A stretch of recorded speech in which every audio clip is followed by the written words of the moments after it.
Esta é a história do dia da Rádio Observador. O que é que vale mais? O segredo de justiça ou o interesse público?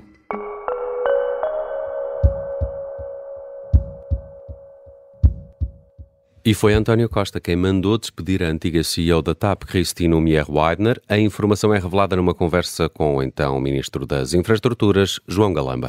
João Galamba, que estava sob escuta no âmbito da Operação Influencer.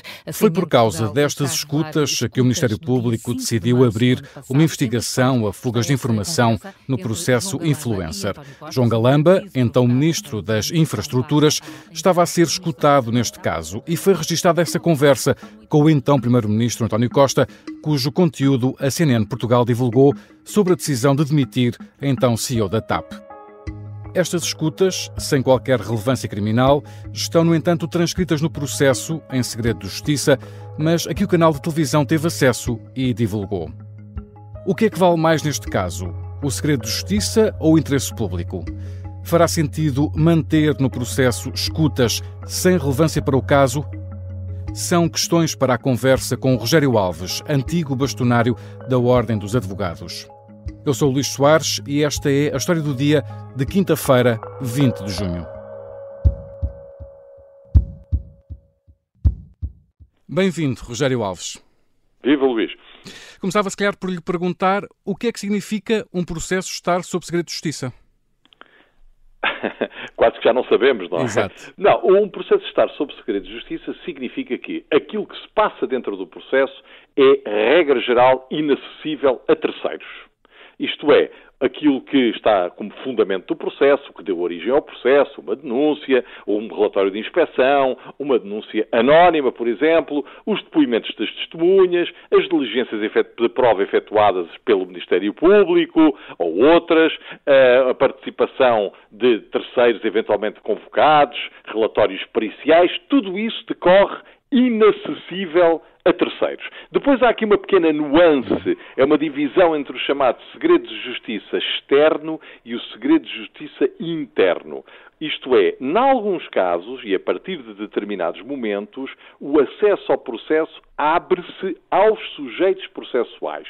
Por exemplo, aos assistentes, aos arguidos, portanto, pessoas que têm uma participação no processo e que, por via disso, têm legitimidade para conhecer o que dele conste, mantendo-se o segredo de justiça externo, isto é, os terceiros continuam a não ter acesso aos elementos dos autos. Finalmente, há um período, ou a partir de um determinado momento, que a lei também prevê e que de alguma forma fica também passível de ser determinado pelo Ministério Público ou pelo próprio juiz de instrução criminal, não vou agora entrar aqui nesses nuances, a partir de um determinado momento o processo fica finalmente consultável por terceiros. Enfim, que mostrem legitimidade em ele aceder, mas sem as limitações do segredo de justiça. O segredo de justiça é tramitar em segredo aquilo que se passa dentro de um processo. Por segredo significa que os terceiros, para além do Ministério Público, dos órgãos de polícia criminal, das pessoas que intervêm, não podem consultar o processo e aqueles que nele intervêm, por exemplo, as testemunhas, os peritos, o próprio arguido, ficam vinculados a não transmitir para o exterior aquilo que foi o conteúdo da sua intervenção processual, os documentos que lhe mostraram, as coisas que lhes perguntaram, etc, etc, etc. Existe alguma circunstância em que possam ser revelados dados de um processo, apesar dele estar em segredo de justiça, doutor? Sim. Existem circunstâncias em que, para a defesa de interesses legítimos de pessoas, imagine que existe um boato de acordo com o qual, dentro de um processo que tramita em segredo de justiça, existe alguém que é acusado disto ou daquilo. Pode o Ministério Público vir prestar um esclarecimento e dizer: quer deixar claro que esse assunto ou essa pessoa não são visadas nesse processo. Pode haver, por exemplo, alguém que tenha um interesse legítimo para efeitos, por exemplo, de mostrar à companhia de seguros, imagina um processo de homicídio por negligência na sequência de um acidente de viação, alguém que precisa de documentação que consta de um processo e que invoca perante o Ministério Público, que em regra é a entidade que decide sobre estas matérias, e diz: olha, eu preciso dessa documentação para mostrar à companhia de seguros que a companhia de seguros está a desenvolver o processo de avaliação de responsabilidades, e o Ministério Público pode dizer: sim senhor, pode aceder a esta parte, ou posso entregar cópias destes documentos porque lhe fazem falta para isto ou por aquilo. Portanto, não há regra sem exceção, e a própria regra do segredo de justiça também tem as suas exceções. Para além de que, há aqui um aspecto muitíssimo relevante.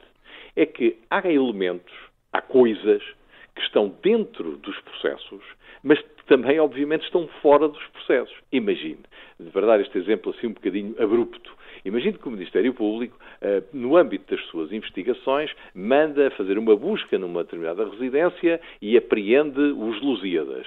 Os Lusíadas não ficam em segredo de justiça. Claro. O que ficaria em segredo de justiça é, primeiro, a busca, o ter existido a busca, não deve ser revelado, a razão e o fundamento para essa busca não deve ser revelado, para além de ser mostrado ao próprio buscado, ao próprio alvo da busca, e também não deve ser revelado o que é que foi ou deixou de ser apreendido. Porque isso, num processo em segredo de justiça, não deve ser transmitido para fora. Agora, não significa que tudo o que esteja dentro de um processo de justiça não seja suscetível de ser falado fora do processo. Imagine, num crime que envolve uma sociedade comercial e que sejam apreendidos os livros de atas, que seja apreendida a contabilidade, que seja apreendida as atas do Conselho de Administração, isso não fica tudo em segredo de justiça. As pessoas podem continuar a falar do teor das atas, podem continuar a falar da contabilidade da empresa, da lista dos seus clientes. Agora, não podem revelar o motivo pelo qual o Ministério Público, digamos assim, teve a iniciativa de ir buscar esses elementos, e não devem revelar também que elementos é que o Ministério Público levou quando se dirigiu às instalações da empresa e decidiu apreender isto ou apreender aquilo. Outra questão que imagino que seja de resposta mais difícil. Quem é que viola o segredo de justiça? O jornalista que divulga ou o interveniente no processo que faz chegar a informação ao jornalista? De uma maneira geral, entende-se na legislação portuguesa que quem viola o segredo de justiça é quem transmite elementos do processo. E quem transmite elementos do processo é quem tem acesso ao processo. Digamos, o que poderia acontecer é que o jornalista fosse punido como uma espécie de praticando o crime de receptação, para receber uma coisa que não deveria estar nas suas mãos e usando uma coisa que não deveria estar nas suas mãos. Na verdade, a tradição jurídica portuguesa, embora a lei tenha vindo a ser retocada nesse particular, a tradição jurídica portuguesa é muito clara. Em regra, quem, no momento inicial, viola o segredo de justiça é que, tendo acesso à matéria que está em segredo de justiça, a transmite para fora. Ora, regra geral, os jornalistas, nesse primeiro momento, não têm acesso ao processo e, portanto, nunca são primacialmente quem viola o segredo de justiça. Depois, o que se pode discutir é se, tendo obtido esses elementos que deveriam estar em segredo de justiça, ao procederem à respectiva revelação, praticam ou não o crime. Como sabe, há soluções jurídicas que seriam mais radicais e que são adotadas em alguns países, sobretudo de perfil anglo-saxónico, que ditariam qualquer coisa como isto. Imagine que um juiz diz, este elemento está, ou o Ministério Público, não interessa para o caso, alguém com autoridade para tal diria, este elemento está em segredo de justiça, não pode ser revelado a terceiros. Quem o revelar, independentemente da origem do conhecimento, independentemente de quem lhe o deu, quem o revelar pratica o crime. E, portanto, haveria aqui uma obrigação generalizada de guardar segredo. Imagine, por exemplo, num caso em que alguém participe criminalmente contra outrem pela prática de um crime de violação. Regra geral, há muito cuidado em não revelar a identidade das pessoas, nomeadamente da vítima. Ora, se o juiz dissesse assim, proíbo a revelação do nome da vítima. Mas alguém que tem acesso ao processo, viola essa obrigação, viola o segredo de justiça e transmite a um terceiro, depois transmite a um jornalista. Bom, num regime em que se protegesse de facto o segredo de justiça, haveria uma ordem derivada da lei, emanada pelo juiz, dizer quem revelar, independentemente de sabermos qual foi o itinerário que a informação percorreu até chegar ao jornalista, quem revelar pratica o crime, ponto final. Não é essa a opção da lei portuguesa.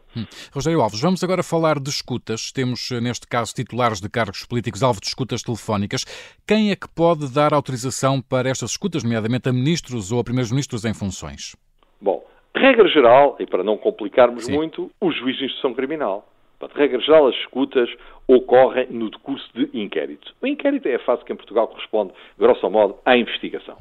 E, portanto, elas são autorizadas durante o inquérito. Agora, repare bem, se houver razões para crer, agora estou a ler a lei, se houver razões para crer que a diligência, isto é, a escuta telefónica, é indispensável para a descoberta da verdade, ou que a prova seria, de outra forma, impossível ou muito difícil de obter. E, portanto, isto é determinado por despacho fundamentado do juiz de instrução e mediante requerimento do Ministério Público. O Ministério Público diz assim: Senhor Juiz de Instrução, eu estou a investigar o crime X, o crime de corrupção, o crime de tráfico de influência, um outro qualquer, o crime de abuso de poder. E eu considero fundamental, pela razão A, B, C e D, que se coloque esta pessoa, que passa a chamar-se alvo, com essa pessoa, com o alvo tal, número de telefone tal, sob escuta, porque tenho muitas razões para crer que se o seu telefone for colocado sob escuta, se houver uma interseção telefónica, eu descobrirei indícios deste crime que já tenho indiciado a partir de outros elementos. E o juiz diz, muito bem, atendendo às razões invocadas pelo Ministério Público, que é quem dirige a investigação, vou autorizar durante X tempo que o telefone desta pessoa esteja sob escuta. E o facto de António Costa, então Primeiro-Ministro, ser apanhado numa escuta, que o alvo era o outro, implica algum procedimento diferente por parte das autoridades? Implica, porque há aqui uma zona mista, uma zona de interseção um bocadinho complexa pelo seguinte. Como sabe, pode ser colocado o telefone de uma pessoa sob escuta, e essa pessoa falar com o Primeiro-Ministro. Portanto, o Primeiro-Ministro não é visado em nenhum procedimento, não é suspeito de nada, mas de repente essa pessoa fala com o Primeiro-Ministro. E, portanto, nesses casos, são instâncias superiores, nomeadamente o Supremo Tribunal de Justiça, que, avaliando o teor da conversa, diz: esta conversa não tem nada a ver com os autos. Isto faria também o juiz de instrução criminal. Esta conversa não tem nada a ver com os autos, ou isto são matérias até da vida privada, da vida íntima, e até mando desde já destruir. E, portanto, deveria, em teoria, ter sido autorizada a escuta, por exemplo, ao Primeiro-Ministro por um juiz conselheiro, mas, na verdade, não foi autorizada a escuta ao Primeiro-Ministro, foi autorizada a outra pessoa. E, portanto, sendo autorizada a outra pessoa, a escuta a outra pessoa, essa pessoa pode falar com o Presidente da República, pode falar com o Primeiro-Ministro. Ora, quando essas pessoas que têm uma espécie de um foro especial são, digamos, interceptadas, ainda que involuntariamente e não sendo alvo da investigação, são, obviamente, juízes de tribunais superiores, nomeadamente o Supremo Tribunal de Justiça, que decidem o que fazer com essas escutas. Portanto, o órgão que procede à interseção, regra geral, são os órgãos de polícia criminal, nomeadamente a polícia judiciária, apercebem-se de que houve ali uma conversa entre o Sr. X e o Primeiro-Ministro e devem imediatamente remeter a quem fará as funções de juiz de instrução. Nesse caso, imaginemos um juiz do Supremo Tribunal de Justiça para dizer: Sr. Juiz, decida o que é que vamos fazer quanto a isto. Precisamente, depois de realizadas as escutas, Rogério Alves, faz sentido que tudo o que foi registado entre no processo ou apenas aquilo que possa ter relevância para o caso em questão? Ora bem, aí a resposta à sua pergunta é bastante simples, mas depois desdobra-se numa explicação complementar que é relevante. A resposta à sua pergunta é: o que faz sentido é que fique no processo aquilo que é relevante para a sustentação, nomeadamente dos tais indícios dos crimes que estão a ser investigados. Portanto, deve haver uma ponderação que consiste no seguinte: temos aqui esta escuta. Esta escuta tem algum interesse? Tem, sim, senhor. Então, vamos, inclusivamente, transcrevê-la, colocá-la no processo, porque ela vai ser um meio de prova, vai ser uma prova, não entramos agora aqui nessas nuances legais, vai ser um meio de prova que vai sustentar aquilo que o Ministério Público suspeitava que pudesse existir. Por exemplo, uma conversa em que alguém promete alguma coisa a outra pessoa a troco de uma determinada prenda, ou de determinado pagamento económico, ou de um determinado favor, diz: cá está. Nós suspeitávamos que aquela licença foi concedida porque tinha havido uma contrapartida dada à autoridade que poderia conceder a licença, e aqui temos um meio de prova que sustenta muito esta nossa visão. Agora, portanto, respondendo à sua pergunta, sim, só as escutas com relevância para o motivo pelo qual foram pedidas, que é a investigação criminal, devem, num primeiro momento, permanecer no processo. Só que, a partir de 2007, numa solução que eu considero correta, aliás, pelo qual também muito me bati, o que é que ficou consagrado na lei? As outras escutas, que, à primeira vista e numa primeira análise, não têm interesse para o processo, e excepto se disserem respeito a coisas da vida íntima, doenças das pessoas, questões amorosas completamente inócuas, ou conversas até com o próprio advogado, que o juiz deve mandar imediatamente destruir. Mas aquelas escutas que, não dizendo respeito a estas matérias, mas também parecendo não ter utilidade nenhuma para o que está a ser investigado, essas escutas devem ser mantidas. Para quê? Mantidas não é transcritas para o processo, não é utilizadas no processo. Isso aí, o Ministério Público é que diz ao juiz, olha, esta tem utilidade, isto deve ser transcrito, isto ajuda à formatação e à fundamentação da minha tese. Agora, as outras não devem ser imediatamente destruídas, até para quê? Para que a própria defesa, no momento em que intervém no processo, possa dizer, atenção, o Ministério Público selecionou aqui uma escuta em que diz assim, o Sr. A diz ao Sr. B que no dia seguinte se vai encontrar com o Sr. C. E aqui está um indício muito forte de que nessa reunião entre o Sr. A e o Sr. C, tal como o Sr. A disse ao Sr. B que ia acontecer, poderá ter havido um pacto corruptivo. Mas imagine que 15 minutos depois há uma outra escuta em que se diz, olha, afinal, eu não vou nada encontrar-me com o Sr. C, porque até tenho aqui uma suspeita que o Sr. C vai tentar subornar-me. Portanto, eu agora apercebi-me disso e já não quero conversas com ele. Ora, esta segunda escuta, até 2007, eventualmente poderia ser destruída porque não tinha interesse para o processo. A partir de 2007, fica lá numa prateleira e a defesa, quando quiser intervir, vai ouvir as outras escutas, aquelas que alegadamente não têm interesse, mas para ver se descobre nelas algum interesse para a posição da própria defesa. E, por isso, a resposta é assim.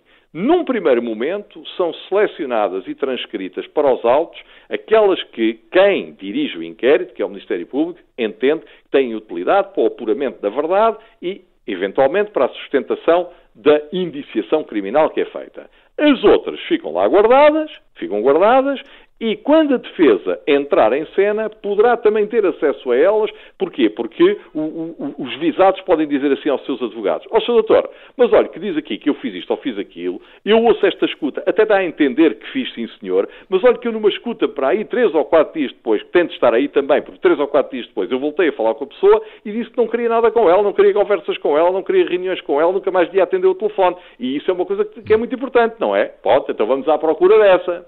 Se ela já tivesse sido destruída, não existiria. Estando ali em estoque, em prateleirada, poder-se-á encontrar e, portanto, poderá, então, ser transcrita a pedido da defesa, dizer, não, mas esta também é importante. O que só pode acontecer se não tivesse sido destruída.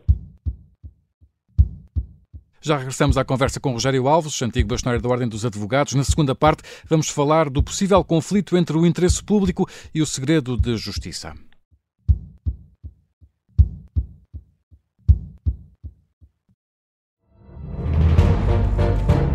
Confessei, pero sem provas, hein? Esta é a história do homem obcecado com a infiltração do comunismo na Igreja que quis matar João Paulo II em Fátima. Ele não havia meio termo. Era o bem e o mal. E ele encarnava, efetivamente, o bem. Último episódio. Inferno.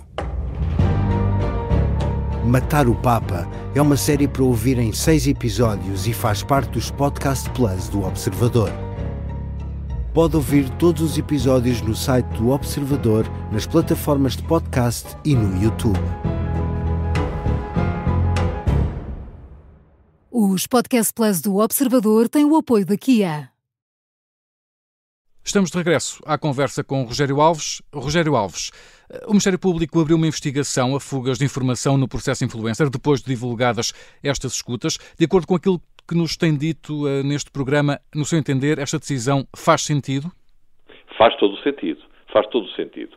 Temo que seja inconclusiva e que chegue àqueles becos sem saída onde habitualmente essas investigações chegam com uma ou duas raras exceções. Mas a investigação faz sentido porquê? Porque se existe segredo de justiça, se não é suposto que essas escutas sejam divulgadas publicamente, alguém cometeu um crime aqui pelo meio. E, portanto, é naturalmente, havendo evidência pública da prática de um crime, é evidente que o Ministério Público deve tomar a iniciativa de investigar quem é que, violando o que são obrigações legais, entregou as escutas a quem não devia ter entregue. E estando aqui em causa uma informação com interesse público, uma decisão política, no caso, poderá a Justiça entender que isso supera o facto do processo estar em segredo de justiça? O interesse público terá aqui ter mais peso?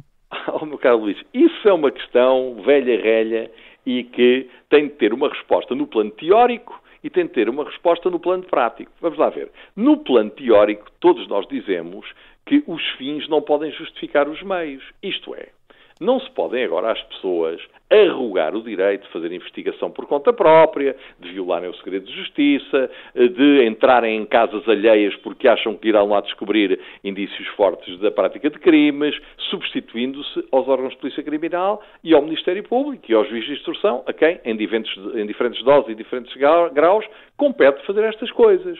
Isto é, se alguém for assaltar uma casa para levar a televisão e o frigorífico, e de repente descobrir lá 200 quilos de droga, nós podemos dizer assim, abençoado assalto, que permitiu descobrir a droga. Bom, e podemos abrir aqui as portas para que as pessoas comecem a pretextar com a descoberta da verdade material condutas que são ilegais. Agora, e portanto eu diria que estas condutas não devem ser admitidas pela ordem jurídica e, na verdade, não são. Bom, agora o problema é que quando alguns factos são revelados, eles manifestam-se efetivamente tão importantes que a nossa abordagem ao assunto muda um pouco. E nós dizemos, houve aqui uma violação do segredo de justiça, houve aqui a prática de um crime, mas ao menos ficámos a saber que A disse isto a B, ou que C teve esta conduta ou teve aquela. E, portanto, vamos aqui, de alguma forma, justificar o crime que foi praticado por causa do bem maior que alegadamente ele trouxe, que foi fornecer à cidadania, à cidade e ao mundo, informações que as pessoas tendem a ser muito relevantes e que, efetivamente, merecem ser conhecidas. Agora, do meu ponto de vista, estando nós num Estado democrático de direito, há duas coisas que temos de ter em atenção. A primeira, é impressionante o período que duraram as escutas.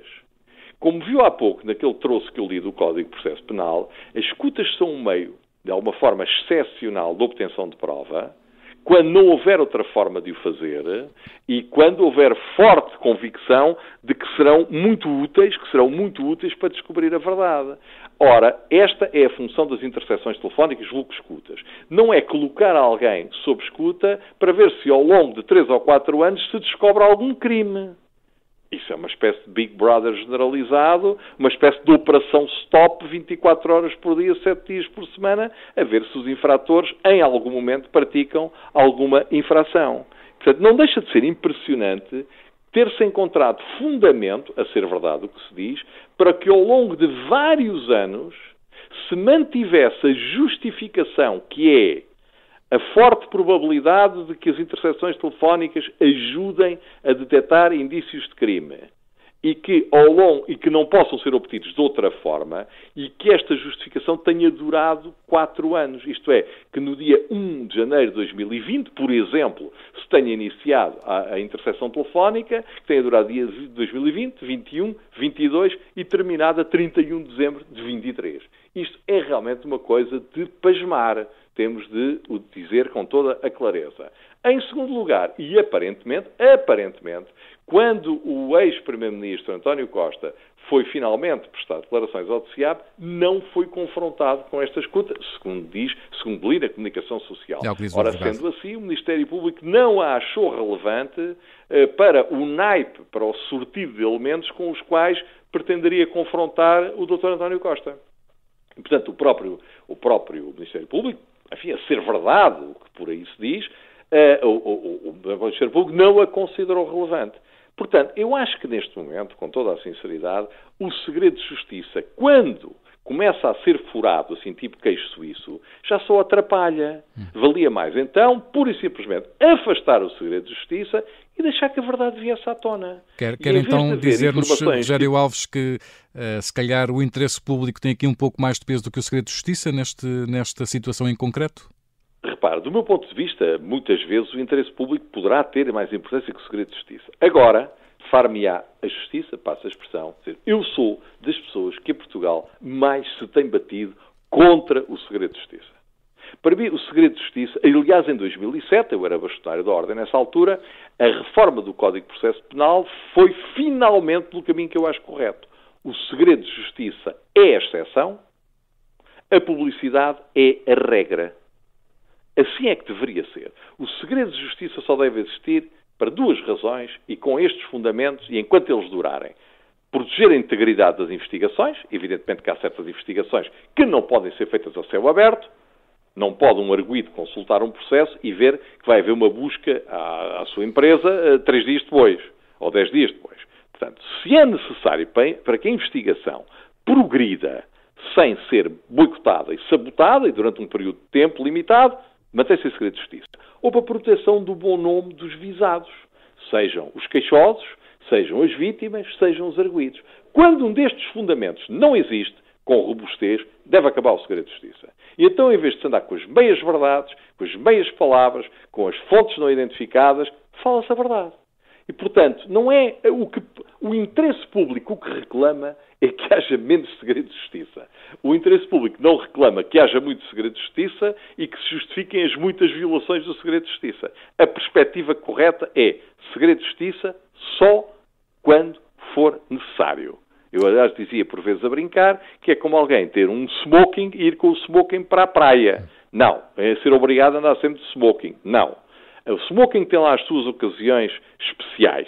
E o segredo de justiça também. Aquilo que nós temos é uma cultura de segredo de justiça, segredo de justiça, segredo de justiça, mesmo após a reforma de 2007, com processos que duram muito tempo, com informações que saem a público e que não podem ser confirmadas nem validadas porque o processo está em segredo de justiça e, portanto, são libertadas a conta-gotas, em momentos certos, em momentos, digamos, cirurgicamente escolhidos, sem que haja a possibilidade, já que se sabe uns lampejos da verdade, sem que haja a possibilidade de saber a verdade toda. Fica essa a sua conclusão. Obrigado, Rogério Alves. Obrigado eu, obrigado. Rogério Alves é advogado e antigo bastonário da Ordem. Neste episódio, usamos sons da Rádio Observador. Esta foi a história do dia. A sonoplastia é de Bernardo Almeida. A música do genérico é de João Ribeiro. Eu sou o Luís Soares. Até amanhã.